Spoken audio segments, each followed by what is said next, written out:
খুৰী আমি শুনিছোঁ ইয়াতে এগৰাকী মুছলমান বোৱাৰী আহিছিলে আৰু তেখেতে ইয়াত আহি পোৱাৰ পিছতে তেখেতে মনসা জকা বুলি কয় যে তেনেকৈ জুকিত ঢলি পৰিছিলে হয় কথাটো হয়নে তেওঁ আহি ইয়াত চাকি বন্তি দি যেতিয়া চাকি বন্তি দি পেলাই আমাৰ মানে পূজাৰীয়ে পূজা দিয়া নাছিলে তেওঁক কাৰণ মুছলমান সম্প্ৰদায় লয় নে নলয় বুলি তেওঁ যেতিয়া নিজে বিচাৰিলে তেতিয়া আমাৰ তিলক ধান কৰিলে আৰু পুষ্প দিলে নিম আলি দিলে দিয়াৰ পিছত তেওঁ জকিলে জকাৰ পিছত আমি তেওঁক সুধিলোঁ আপুনি কিহৰ কাৰণে জকিছে আমাৰ গাঁওখন ভাল নে বেয়া তেওঁ ক'লে ভাল ভাল সকলো ভাল আপোনালোকৰ ভকতবিলাক অন্তৰ খোলা আৰু মই ইয়াত থাকিব দিবনে নিদিব কৈছোঁ আমি আপোনাক ৰাখিব নোৱাৰিম তেওঁ আকৌ আমাক মনসা পূজা পাতিব দিছে কিন্তু আমাৰ মনসা পূজা শক্তি নাই আমি মনসা পূজা কৰিবও নোৱাৰোঁ তেখেতক আমি সেইটো কৈছোঁ তেখেত কিন্তু যোৱাৰ সময়ত নেযায় কিন্তু গিৰিয়েকে তেখেতক টানি আজৰি লৈ গাড়ীটো উঠাব নোৱাৰে তেওঁ ইয়াতেই থাকে মন্দিৰত কিন্তু আমি তেওঁক ৰাখিব নোৱাৰি তেখেতক বিদায় দিয়া হৈছে আকৌ আহিম বুলি কৈছে আৰু মানুহগৰাকী ইছলাম আছিলে মুছলমান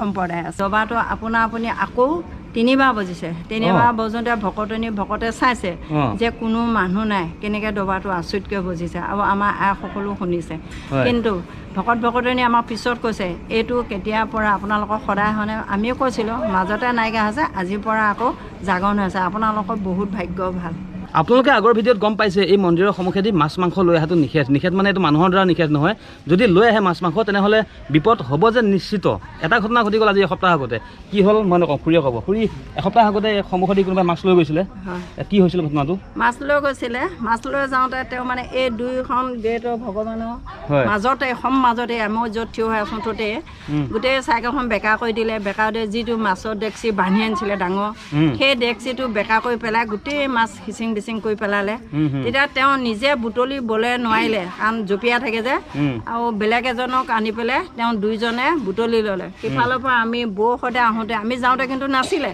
আহোঁতে দেখিছোঁ যে পানী পৰি আছে মই বৌক কৈছোঁ বৌ কিহৰ পানী পৰিল বৌ কৈছে কোনোবা বাইক ধুইছিলে বোলে নহয় কেঁচামা গন্ধাইছে ব'লকচোন আগলৈ যাওঁতে তেওঁ আমাৰ স্কুলৰ পৰা পানী লৈ মাছখিনি গুটিয়াইছে মই তুমি ইয়াত মাছৰ কিবা কৰিলা নেকি কৈছে বাইদেউ মোৰ মাছৰ ডেক্সিটোও বেকাৰ হ'ল চাইকেলখন বেকাৰ হ'ল গোটেই মাছ পৰিলে মই দুজনে তুলি পেলাই লৈ আহিছোঁ তুমি বোলো সেৱা কৰিলা নকৰিলোঁ তেনেকুৱাতে আমাৰ মুছলমানৰ গাংবুঢ়া পুতেক আহি পালে গাংবুঢ়া পুতেকে কৈছে তই নেজানো নেকি এইফালে যে এতিয়া যে হেৰি কাৰা হৈ আহিছে গতিকে তই সেৱা কৰিলি নে বোলে কৰিলোঁ ভালকৈ কৰিলি নে সেৱা কৰিলোঁ আগলৈ অহা যোৱা কৰোঁতে সেৱা কৰিবি বুলি তেখেতেও কৈছে আজি এই জখলা বন্ধাৰ পৰা ভকত আহিছে ভকতজনে আহিয়ে মোক অলপ পিছত কৈছে যে আইগৰাকী আজি মই এই শৰাইখন দিওঁ বুলি কোৱা দিনাখনেই মোৰ মনোকামনা পূৰ হৈছে মনোকামনা পূৰ হোৱাৰ কাৰণে মই আজি শৰাইখন দিব আহিছোঁ আৰু মোৰ ল'ৰা ছোৱালী দুটা জানো ইয়াতে তেওঁৱে জানো চকু মেলি চাই বুলি তেওঁ শৰণাগত হৈছে নমস্কাৰ আপোনালোকে ইতিমধ্যে এই মহিমা মণ্ডিত কালিকা থানখনৰ বিষয়ে জানেই আৰু এই কালিকা থানখন আছে মৰিগাঁও জিলাৰ মিকিৰভেটাৰ ডেকা গাঁৱত আৰু এই থানৰ মাহাত্ম্য আৰু তাৎপৰ্য অপাৰ আপোনালোকে জানেই এই থানৰ সন্মুখেদি যদি মুছলমান লোকো যায় তেনেহ'লে তেওঁলোকেও মূৰ দুৱাই যায় বা মুছলমান সম্প্ৰদায়ৰ লোকেও ইছলাম ধৰ্মাৱলম্বী লোকেও আহি ইয়াতে শৰাই দিয়ে আপোনালোকে সেইখিনি কথা গম পাইছে আৰু ইয়াতে যেতিয়া অগ্নিকাণ্ড হৈছিলে এজোপা গছত জুই লাগিছিল আৰু গছজোপা খান্দোতে প্ৰত্যেকটো গাঁতত একোডালকৈ জীৱন্ত সাপ ওলাইছিল আপোনালোকে সেইখিনি কথাও গম পাইছিলে আৰু লগতে এই অঞ্চলত মানুহে গছ কাটিব নোৱাৰে আৰু গছ কাটিব আহিলে এজনী জীৱন্ত সাপে মানুহক বাধা দিয়ে সেইখিনিও গম পাইছিলে আৰু এই থানখনৰ আছে অপাৰ মহিমা আৰু যিয়ে এই থানখনলৈ আগ কৰি আহে তেওঁলোকৰ মনোকামনা পূৰ্ণ হয় আজি এজন লোক আহিছে আমাৰ খুৰী আছে খুৰীয়ে ক'ব যে তেওঁ থানখনলৈ আহিম বুলি আগ কৰাৰ পাছতেই তেওঁ বহুদিনীয়া এটা মনোকামনা পূৰ্ণ হৈছে আৰু বহুত তাৎপৰ্য আছে এই থানখনৰ গতিকে আহক এই থানখনতনো আজি কেনেধৰণৰ ভক্ত আহিছে আৰু ভক্তসকলৰনো কেনেকৈ মনোকামনা পূৰ্ণ হৈছে সেই বিষয়ে অলপ গম লওঁ ইয়াতে আগতে দবাটো আপুনি বজি উঠিছিলে মাজত নবজা হ'ল দবাটো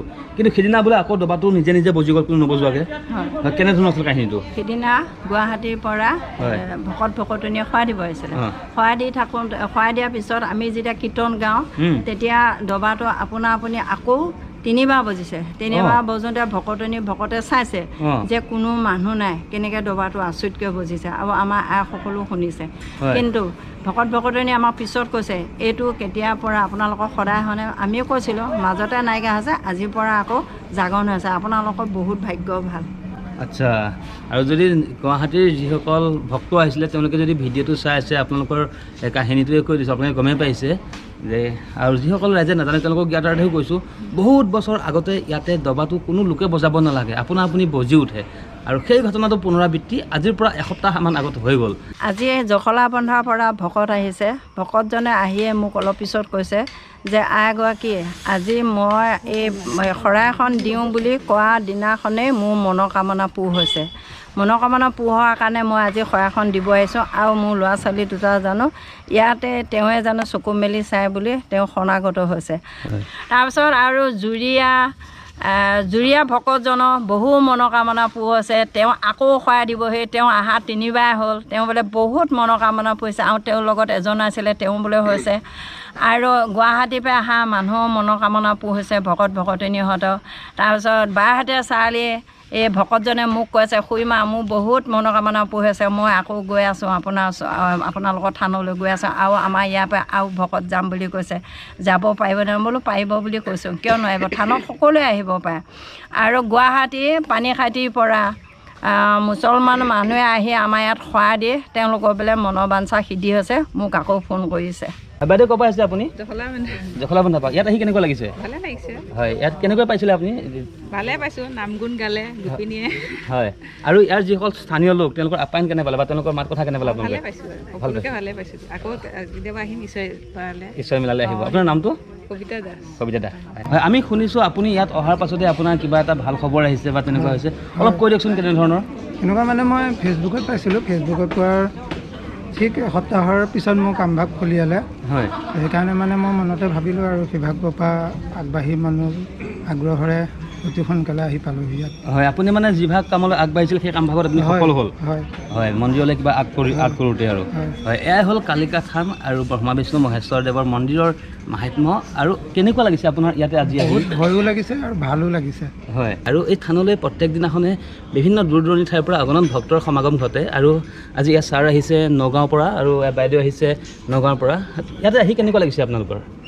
ভাবাতকৈ পৰিৱেশ বহুত ভাল লাগিছে। অত্যন্ত ভাল লাগিছে মানে। হয়, কঁকালৰ বিষ, গা বিষ চব নাইকিয়া হৈ গৈছে। হয়, মই মানে খুব মানে কঁপনি মানে জোকাৰণি অনুভৱ কৰিছোঁ। হয়, গোটেই গাতে মানে শিহৰণ উঠিছে হয়, তেনেকৈ নাম লওঁতে। হয়। এই ইয়াতে যি এক ভক্তিভাৱাপূৰ্ণ পৰিৱেশ আৰু ইয়াতে ৰাইজসকলৰ যি এক আন্তৰিকতাপূৰ্ণ মনোভাৱ, আপোনালোকৰ সেই মনোভাৱটো কেনেকুৱা লাগিছে? ইয়াতে স্থানীয় বাসিন্দাসকলৰ যি আন্তৰিকতাপূৰ্ণ মনোভাৱ, মানে বখনাব নোৱাৰি তাৰ বিষয়ে। হয়, ইমান সুন্দৰ লাগিছে, মই ভবাই নাছিলোঁ। আমি সোধা মানুহকেইটাই আহিছিলোঁ। হয়, সোনকালে যাম বুলি আহিছিলোঁ। মানে আমি মাষ্টৰৰ লগত সম্পৰ্ক হৈছিলে এগৰাকী, হয়, মানে ককায়েকৰ লগত। হয়, খালি টেলিফোনতহে বাৰ্তাটো হৈছিলে। হয়, তেওঁলোকে শৰাই আগবঢ়ালে, কিবা আগবঢ়ালে, আমি আহি খালি অৰিহণাটোহে দিছোঁ। হয়, মানে এনেকুৱা এটা পাম বুলি আমি ভবা নাই। এনেকুৱা এটা পৰিৱেশ পাম বুলি আশা কৰি অহা নাছিলে আপোনালোকে? একদম অহা নাই। হয়, আপোনালোকে ইয়াৰ আগতে মন্দিৰ ভাগৰ বিষয়ে কেনেকৈ গম পাইছিল বাৰু? এইটো মই পাইছিলোঁ। আপুনি পাইছিলে? হয়, মই এসপ্তাহমানৰ আগতে বেছিয়ে হ'ব। হয়, তাৰপিছত মানে কথাবিলাক কৈ আছে এজন ইউটিউবাৰে। হয়, মই আছিলোঁ বাৰু সেইজন। তুমি আছিলে। হয়, তাৰপিছতে মই মানে খুব মানে মনোযোগ দি শুনিছোঁ। হয়, তাৰপিছত এওঁ কৈছোঁ বোলে আমি কালি যামেই এদিন, এনেকৈ ভাবিছোঁ। হয়, কিন্তু এসপ্তাহ অকণমান অসুবিধা আহিবলৈ, হয়, তথাপি এতিয়া ঈশ্বৰৰ সুবিধা কৰি দিলে আজি আহিলোঁ। অত্যন্ত ভাল লাগিলে তাৰমানে। হয়, ঠিক আছে। আপোনাৰ নামটো? মোৰ নামটো নাৰায়ণ কলিতা। হয়, আপোনাৰ? টুনুৰাণী গগৈ কলিতা। টুনুৰাণী গগৈ কলিতা। হয়, আৰু এয়া তেওঁলোকে আহিলে নগাঁৱৰ পৰা, আৰু এওঁলোকে নহয় আৰু বহুতখিনি ভক্ত আহিছে। জখলা বন্ধাৰ পৰা আহিছে, চাপৰমুখৰ পৰা আহিছে, আৰু প্ৰত্যেক দিনাখনে তেনেকৈ বহুত ভক্ত ইয়াতে আহে। আৰু এই মন্দিৰ ভাগত আজিৰ নহয় 600 বছৰীয়া পুৰণা এক ইতিহাস জড়িত আছে, আৰু 600 বছৰীয়া পুৰণা সেই মহিমা জড়িত আছে। মই আপোনালোকক ভিডিঅ'ত দেখাইছোঁ আগতে। আৰু এক বিশাল মহিমামণ্ডিত মন্দিৰ, কিন্তু প্ৰচাৰ হোৱা নাছিলে, বা স্থানীয় লোকসকলে এই মন্দিৰভাগ নিজাকৈ বহুত বেছি সংৰক্ষণ কৰি ৰাখিছিলে, কিন্তু বহুত বেছি প্ৰচাৰ হোৱা নাছিলে বা প্ৰচাৰ মাধ্যমেই ঢুকি পোৱাহি নাছিলে। কিন্তু প্ৰকৃতাৰ্থত এই মন্দিৰ ভাগত বহুত বেছি মাহাত্ম্য আছে আৰু বহুত বেছি তত্ত্ব আছে, যিয়ে ইয়াতে আহে তেওঁলোকেহে এই মাহাত্ম্যখিনি উপলব্ধি কৰিব পাৰে। ধন্যবাদ। এয়া আছিল ঐতিহ্যমণ্ডিত কালিকা থান আৰু বিষ্ণু মন্দিৰ। গতিকে আপোনালোকে গম পালে, আৰু আগতে গম পাইছে, আৰু নতুন তথ্য অলপ আজি গম পালে। আৰু মই এয়া খুৰীৰ নম্বৰ দি দিছোঁ। বহুতে মোক ফোন কৰি থাকে যে কালিকা থান আৰু বিষ্ণু মন্দিৰলৈ আমি কেনেকৈ যাম। গতিকে এক খুৰীৰ নম্বৰ আছে, মই খুৰীৰ নম্বৰ দি দিছোঁ। আপোনালোকে খুৰীৰ সৈতে কণ্টেক্ট কৰি আপোনালোকে আহিব পাৰে। আৰু খুৰীহঁতৰ ঘৰ মন্দিৰৰ সমীপতে, আৰু তেওঁলোক অনবৰতে এই মন্দিৰতে থাকে। গতিকে আপুনি আহিব পাৰে আৰু আহি মন্দিৰৰ এই তত্ত্বভাগ আপোনালোকে লৈ যাব পাৰে। ধন্যবাদ।